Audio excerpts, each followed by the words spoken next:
Shalom to everyone. Another class from the series of Beyond the Narrative, exploring wisdom of the sacred texts. This time I'd like to go into one story from about the Garden of Eden, about the serpent and Eve. But as we all know, it's not just stories, especially not in the Holy Book, especially not in the sacred text, and especially not in the book of Genesis. Many of those stories that supposedly happened at the beginning and are only stories really are template for mankind. And in this time, I'd like to talk a little bit about the sinning of Eve and really what happened there. What's the essence of the story? What do we have to learn from it? The voice of temptation, external deception, or internal dialogue.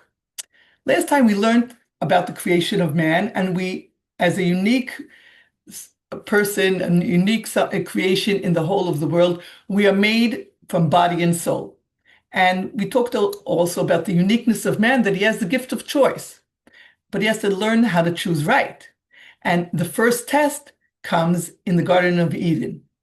Man was put in the Garden of Eden, and God told him, of every tree of the garden thou mayest freely eat, but of the tree of the knowledge of good and evil thou shalt not eat. Okay, look closely at what's being told.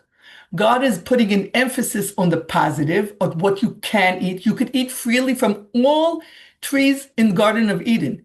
One tree you're not allowed to eat. One tree. Now, I won't go into the different explanations. What does it mean, a tree of knowledge, good and evil? I'm not going into that. I'm just emphasizing on God told him you could do whatever you want with all the trees. One tree you can't. So the explanation is, why can't he have freedom to eat of all trees? The explanation that is given to us in the Midrash. And why did the Holy One, blessed be he, command him to eat from every tree but forbid one of them? So that he would always see it, remember his creator, recognize that the yoke of his maker is upon him, and that his spirit should not become arrogant.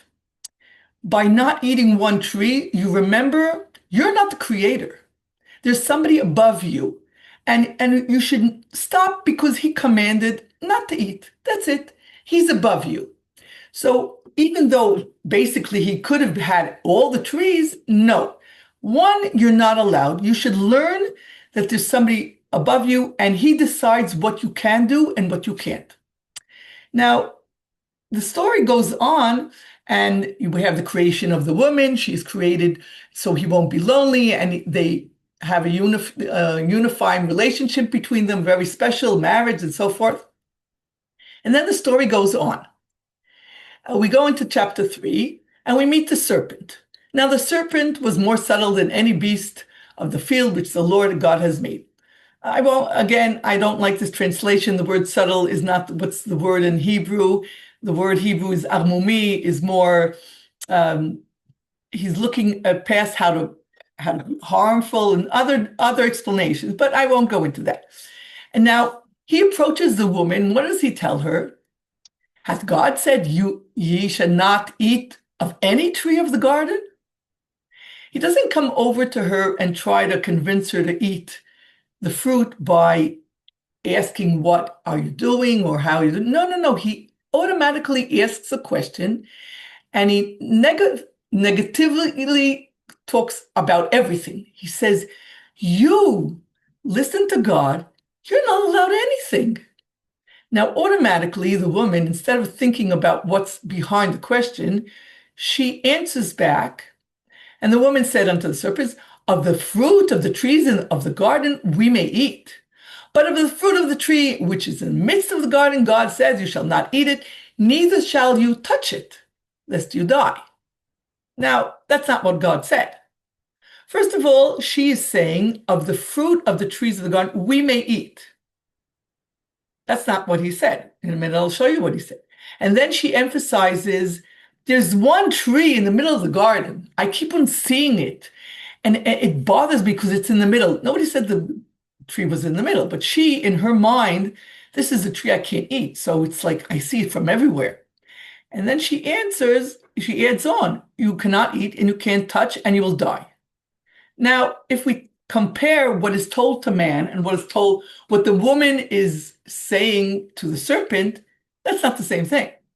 Man was told you could eat freely from all the trees, one you can't. When she talks to the serpent, what does she say? No, we can't eat from the fruit trees. She didn't say all the trees. She says, yes, there are fruit trees that we can. And then she says, there's this one tree in the middle. Like I said, she always watches it. And then she adds, you cannot touch it lest you die. Now, that wasn't told to man. Okay? Adam wasn't told you're not allowed to touch. Now, the question is, and we don't have a good answer for it, who added you're not allowed to touch? Now, there are two options. One option is that Adam didn't trust Eve, and he told her, you know what? Don't touch it, because I don't know what's going to be, and just don't get close to it. The other option is that she from herself, she was so afraid and whatever, she said, oh, I can't even touch it. Now, the whole story is changing because, first of all, she feels she's allowed to eat some of the fruit. Oh, I'm not such a poor person. Oh, God, no, he allows us to do certain things. And she fell into the wrong space because he's trying to goad her. What are you listening to God? What are you doing? Well, God is telling you we can't do anything. Oh, you're religious. You listen to God's command. And she fell into the trap. And they said, no, I can, and I'm not. There's certain things I'm allowed to do. She fell right into the serpent's trap. So he goes on and says, you don't understand. You won't die. For God does know that in the day you eat, then your eyes shall be opened, and you shall be as God, knowing good and evil. Here he is undermining God's thoughts of why he did it. God doesn't like you that much. And he doesn't want you to be smart. He doesn't want you to be like him. So you're not allowed to eat the tree. That's not what was told. But he is changing the wording and goading her and having her rethink the whole command. Now, she didn't hear the command. Adam heard it. Adam told her. And here the serpent is questioning, why do you have to listen to God's words? Who said so? Now, when he says to her, you for sure won't die. How do you know? They don't know. So the Midrash adds on something very interesting. I'll go. Sorry, I'm looking for it. I'll in a minute. What the rest of the story goes on. She saw the tree was good for food. It was a delight to the eyes. The tree was desired to make one wise. She took the fruit thereof, and she did eat, and she gave it to her husband, and he did eat. Now, I won't go into Adam's sin because he also should have stopped and said, no, he didn't. I'm leaving that on the side. I'm looking at her. What happened to her? After the serpent talked to her, suddenly she looks at the tree differently, okay? She sees it's good to eat. She sees it's a delight to the eyes, and there's a desire, okay? So there's eyes and there's a desire, okay? But from what's written over here, it's first he talked to her, then she looks at it differently, and then she has a desire from within, okay? That's the order that's written over here. Now, the question I'd like to ask is, why did she sin? What made her decide to do something forbidden? God said, don't eat from the forbidden tree, and she ate. Why did she decide to go? Now, I'll give you two options. The first option is there's an evil inclination in ourselves, okay? Now, we talk about the evil inclination in ourselves, but many times it's repeated by people from the outside. People on the outside are trying to convince us, argue, give us a logic that goes against God's command, okay? It might be internal, but the evil inclination is really something that other people around us say, why do you want to be religious? Why do you want to listen to God's command? We don't understand why you're doing it. And how does the evil inclination work? It might work through emphasis on material pleasures. The Sfono, who was one of the sages in Italy in the 15th century, he says that Satan, the evil inclination, might be inside, you can't see it, meaning that the desiring force that causes sin accomplishes this through the imaginative faculty that brings to its images of material pleasures, which deviate from the path of perfection intended by God. Okay, so what he says is we have this evil inclination inside ourselves, which puts an emphasis on the good, the pleasures that we can have. And God's commands sometimes curtail these pleasures and no, enjoy life, okay? What are you listening to God for? Have a good time. But again, it's on the one hand, it's what we hear from our neighbors, our environment, our society, but usually it comes from inside that I want to live. I want to have a good time. Okay. Now there's the way to do it, and this is what I tried to say before, and I'm going to say it again. Another way of how the serpent convince, and again, society around us who don't believe in God, who don't believe in commands, they will undermine the existence of God. They'll say, you sure God, there's a God up there who gives rewards and punishment according to what you act over here? Are you sure? And even if there's a God and there are commands and there's reward and punishment, who said it will happen now? Now you're going to have a punishment now? Everybody's having a good time. Only you are afraid of a punishment? And the Midrash, sorry, not the Midrash, others are Magdavar, another sage from the 19th century. He said the SERP is, this sage is emphasizing, he's trying to undermine your thoughts of God, okay? Now, the way he did it was, are you sure? Remember the first question he asked her? You really can't eat from any fruit? He's putting a question mark on what we heard as a command. And then he's saying, are you sure you won't die? Now what am I supposed to answer? What is somebody supposed to answer? How do we know? So it is possible that God would say lest, which is a language of doubt. Is there a doubt with the Creator? They're putting a question mark on God's commands, and there's no question mark. Therefore, it is merely as if he's frightening and threatening because he does not want them to eat. And such is the temptation of the evil inclination all times that the punishment will not be so severe. He's emphasizing that what the serpent does, and this is what society sometimes does to us, he says, you sure you're going to you're going to die from it? You sure? You see a lot of evil people and they're alive. So maybe you won't die. Maybe the punishment won't be so severe. Now, the Midrash takes that point many years before and emphasizes that the way that the serpent did it was that he pushed Eve against the tree. Now, she said that if she touches the tree, she'll die. So he pushes her against the tree, and what happened? Nothing.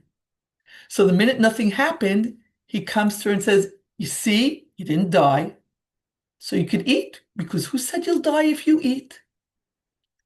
Again, they're undermining one part, one command, one part of what she thought was the command. So he's undermining the whole thing. You really want to listen to? Of course, you're not going to die. God wants you to think you're going to die. Now, that's one option.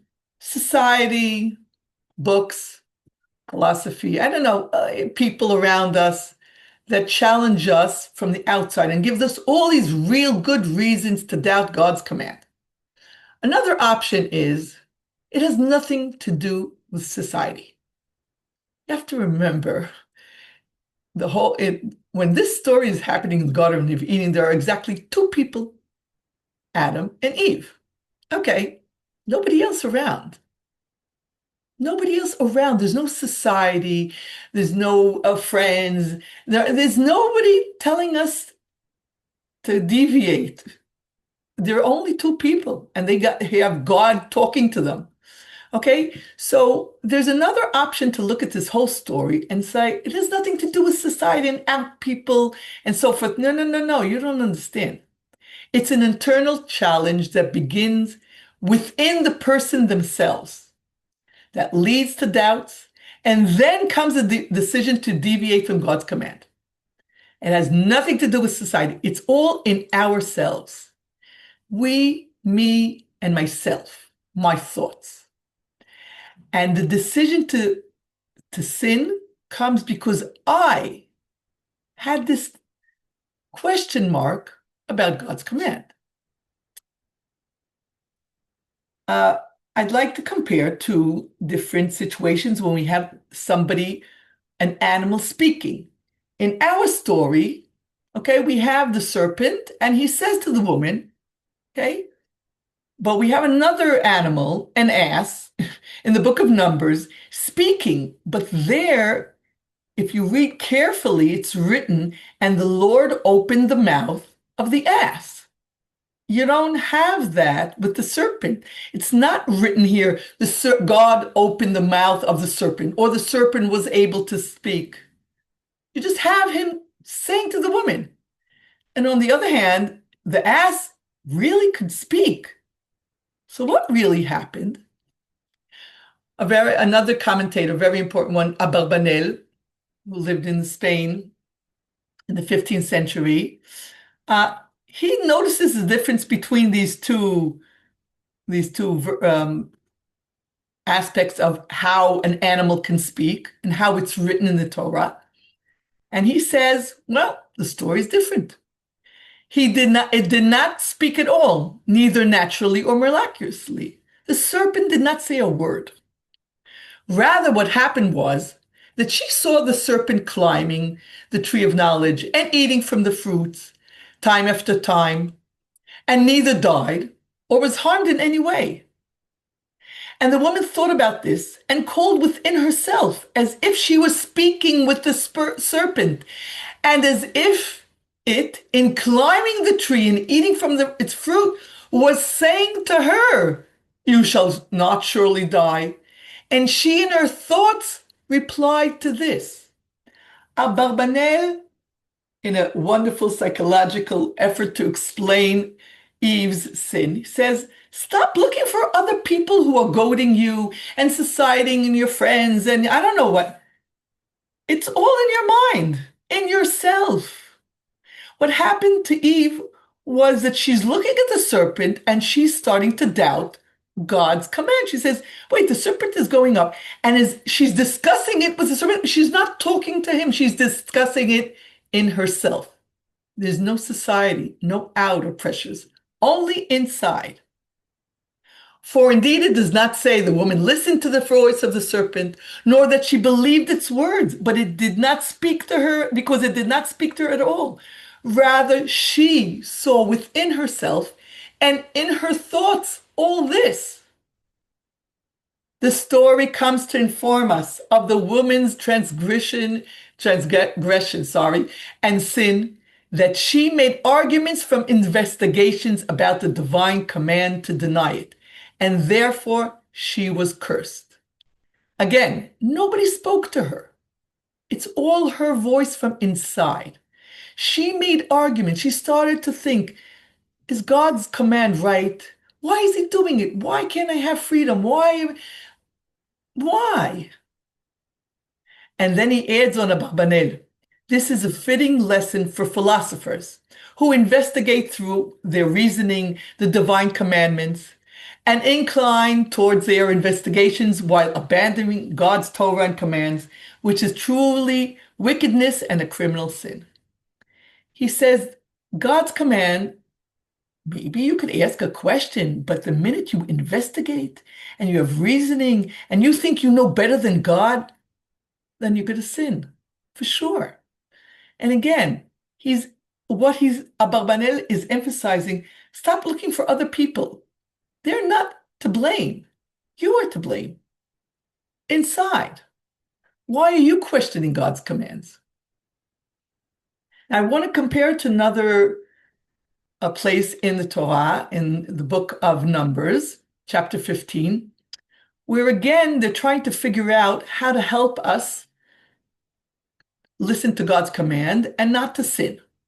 So in chapter 15, there's a special garment that men wear with fringes on them. I'm not going into that command. What I want to look is that when they add on the purpose of this special and unique garment, we're talking about listening to God's commands. And it shall be unto you for a fringe, that you may look upon it and remember all the commands of the Lord and do them. First of all, the purpose of the garment is that you should remember God's commandments and mitzvot and do it. Okay. And then they go on to express how can you refrain from sin, and that you go not about after your own heart and your own eyes, after which you used to go astray. It means that when we go astray, first we have our heart, then we have our eyes, and then we sin.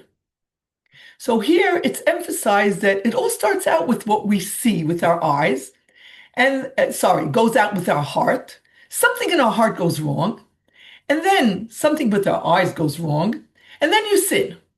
And again, the way it goes is heart, eyes, and astray. Now, this verse became a big discussion because since this verse, everybody, the sages and commentators, are trying to figure out what makes us sin.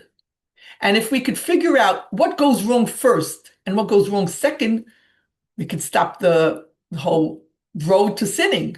Okay, so here it's the heart and the eyes. Now, the sages afterwards come and say, is that the real order? First the heart and then the eyes, and then you sin? Maybe that's not the order. And they give, again, we like to give a lot of options. One midrash says, no, you got it wrong. The evil inclination rules only over what the eyes see. If you won't see something, you won't sin, because you won't know about it. If you want to sin about something that you can see was done, and you say, oh, I want to do like that, I want to eat something I'm not allowed to, or whatever. On the other hand, another midrash says, no, you get it wrong. It has nothing to do with the eyes. Do the eyes follow the heart, or does the heart follow the eyes? Is there not a blind person who commits all the abominations in the world? So the verse tells us that the eyes follow the heart. This midrash says it has nothing to do with the eyes. You don't understand. There are people who can't see and they sin. So it's the heart. The eyes, you need the eyes, but that's not the starting point. The starting point is the heart. Okay, so if the starting point is the heart, you have to find the right heart. Doesn't matter what you see. Now, I'll give you an example from our day-to-day life. Okay? When we go on a diet, some will say, I can't have chocolate in my house because if I see chocolate, I'll eat it. And the others will say, no, I have to learn to overcome what I see. So I will have chocolate in my house and I will learn to overcome it. My heart knows I have to lose weight, okay? And I'll overcome it. Doesn't matter what I see. It's my heart deciding if I want to eat. Now, this is diet is something nice, small, but again, this is the same question about sinning. What is it? What we see or our heart? And here again, the Malbim, again, a commentator from the 19th century, he says it's the heart. If the images of desire had not previously taken control of his heart in an evil way to remove the fear of God before him, he would not have been affected by what his eyes saw. And the fact that he was affected by what his eyes saw towards desire indicates that the desire has already paved a path in his heart beforehand, and the thoughts of iniquity that preceded in his heart to diminish the fear of God. He says, you don't understand, it starts with the heart. The minute your heart decides to question God's command and question the path and question everything, the thoughts. So your eyes will always see according to what your heart said. It's not the eyes, it's the heart. And another famous commentary also from the 19th century, Rabbi Shimshon Raphael Hirsch from Germany, he says, the heart creates desires and the eyes seek out things that can satisfy these desires. And when a person is autonomous, only the self, with all its needs, tendency, and demands, creates the motive of the coveting heart that asks for desires, and the eyes see only the sensual relationship of the sensual world. In the service of the coveting heart and the seeing eye, the intellect, which follows after the heart and the eye, will judge and distinguish between good and evil. Hirsch adds on a third component. He says, you start out with the heart, and then your eyes roam around, and then you convince yourself with your mind, oh, it's not so bad. Oh, everybody's doing it. Oh, it's not so bad. But it starts with your heart. Your heart gives the motivation to see what you want to see. And then your mind ends on and says, oh, yes, it's right. It's okay, and so forth. However, it is a different matter if God and his Torah are accepted by us as a fundamental fact of all facts. And they are the basis and starting point for all our contemplations, thoughts, and judgments. Indeed, if we see ourselves as servants of God, with our coveting hearts and seeing eyes, if we subjugate our heart's desire to God's desire and nullify our will before God's will, then our eyes too, our recognizing and judging intellect will evaluate things only according to the conformity to God's will. He says, of course we weren't things. We have what we said, evil inclination, and we have desires, and man is made from body and soul. But if we decide we are servants of God, that's number one. Everything that God commands is good for us. I don't have the power or the ability to judge what is good for me. God decided what is good for me. So my whole mindset is according to what God says is good. Okay, so my heart's desire should be according to what God says is good for me. And then what I see, what is good for me with my eyes, is also according to what God says I should see. And what I don't see correctly, well, I have to look at it again. Maybe I took it the wrong way. Maybe I didn't see correctly. And the judging intellect, again, the third component, again, my evaluation of good and evil is according to what God decided is good and evil, not me. I'm only a small person. God is the creator. He knows what's best for me. So there might be desire, but is this what God wants for me? I might see things and interpret them and explain them in certain ways, but am I really doing it according to what God said I should see? Is my interpretation, my explanation, that is the truthful way of looking at things?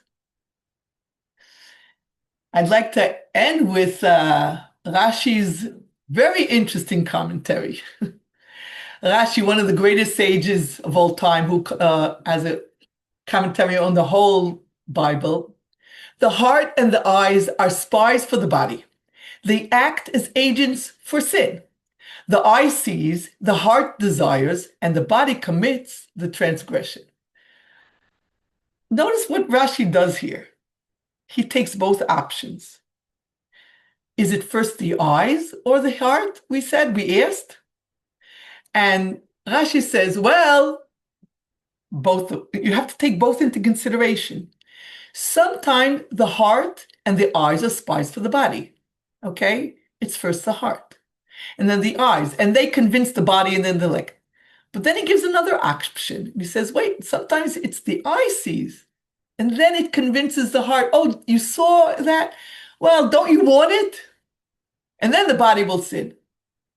So what Rashi is saying, that to each his own. We really have to work on ourselves internally and stop convincing ourselves that it's the society is making us sin and other people. No, no, no. Stop it. Look at yourself. What's in your heart? What's in your eyes? Decide what moves you, what makes you sin. Your heart, your eyes, what you read, what you saw, what you heard. When does your intellect interfere? When does it help? Both, each of us are different, and it might be different in different areas also. So we have all the options, but it's again an internal lookout, an internal path that we have to find out for ourselves. What is your serpent? Thank you so much.